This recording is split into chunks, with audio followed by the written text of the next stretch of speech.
Witchcraft is real, but it's not magic dust in the air. It runs on words, agreements, and open doors in your life. In this video, I'll show you exactly how to cancel every curse, shut down every altar, and break witchcraft off your life for good. Stay with me to the end. I'm going to give you a simple, step-by-step prayer strategy you can use today, whether the attack is coming from a person, a bloodline, or hidden soul ties. 1. What witchcraft really is. A lot of people picture witches, potions, and Disney-style spells. But biblically, witchcraft is mostly about words used illegally. God gave human beings authority to speak life. Some people are using it to speak death. When that authority is used to harm, manipulate, or control, that's witchcraft.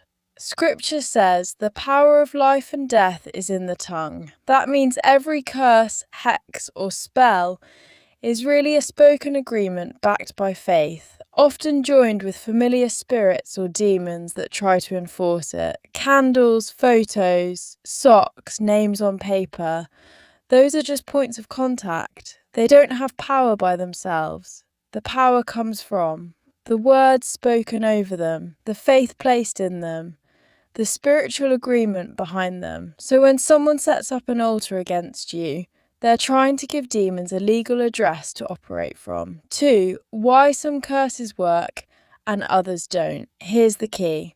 A curse needs a cause. If there's no legal reason for it to attach to you, it can't land. That's why some people can be targeted by witchcraft all day, and nothing sticks. They're walking in repentance, faith, and obedience. But if there's unrepented sin, unforgiveness, or hidden agreements, like occult involvement, ungodly soul ties, or secret addictions, those become open doors. Demons don't need an invitation written in blood, just an unclean area they can legally touch. Think of angels and demons like officers in the spirit realm.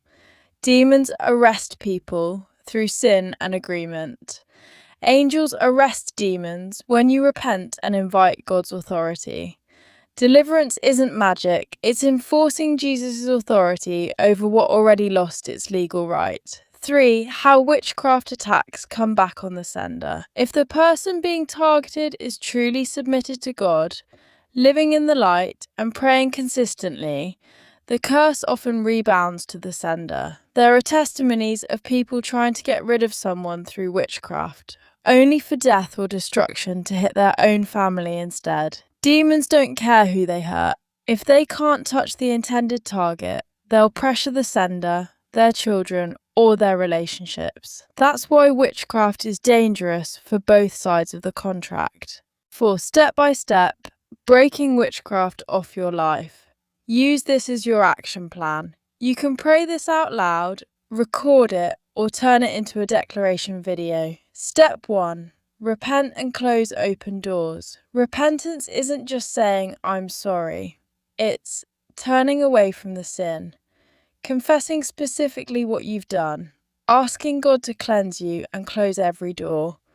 Pray something like, "Lord Jesus, I repent for every sin that gave the enemy a legal right over me. I turn away from it now. I submit my life to you.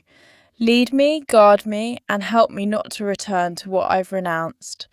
Also repent for sins of your parents and ancestors, family involvement in occult practices, Freemasonry, Eastern Star, secret societies, or ungodly religions.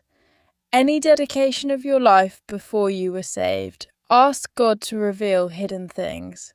Search my heart, Lord. Show me any hidden agreement, vow, or dedication I need to renounce. Step 2. Fast and pray for greater breakthrough. Jesus said some demons only come out through fasting and prayer. If you sense generational witchcraft or long-term oppression, set aside at least 3 days to fast. If you can, do a full fast or a serious food fast. If you have health issues or medication, do a modified fast, like 6 a.m. to 6 p.m., but still deny yourself. Use that time to repent deeply, read scripture, pray against every assignment of witchcraft. This isn't for show. It's to loosen chains and sharpen your spiritual authority. Step 3.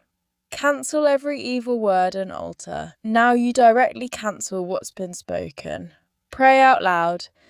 In the name of Jesus, I cancel every evil word, curse, hex, or spell spoken against me, known or unknown. I nullify every demonic altar raised against my life, my mind, my body, my family, my finances, and my destiny.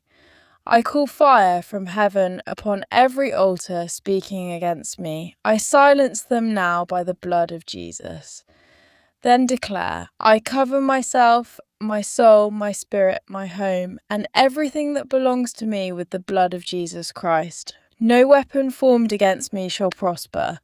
Every tongue that rises against me in judgment is condemned, in Jesus' name. Step 4. Bind the spirits behind the witchcraft. Now bind the spirits assigned to enforce those curses. Every spirit sent to torment me, control me, or destroy me, I take authority over you in the name of Jesus Christ. You have no legal right to me. I am redeemed, cleansed, and covered by the blood of Jesus.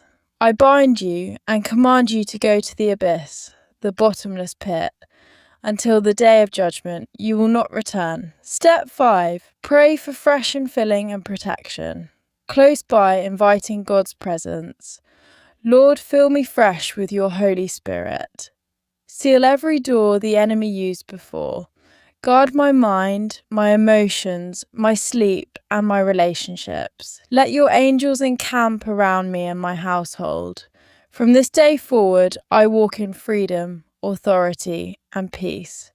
After this, stop obsessing over what others may be doing against you. If Christ is with you, who can successfully stand against you? Weapons may form, but they will not prosper. 5. Final encouragement and call to action. To break witchcraft off your life, repent and close every open door. Fast and pray for deeper breakthrough. Cancel every evil word and altar. Bind the spirits behind the attacks. Ask for fresh infilling and walk in freedom.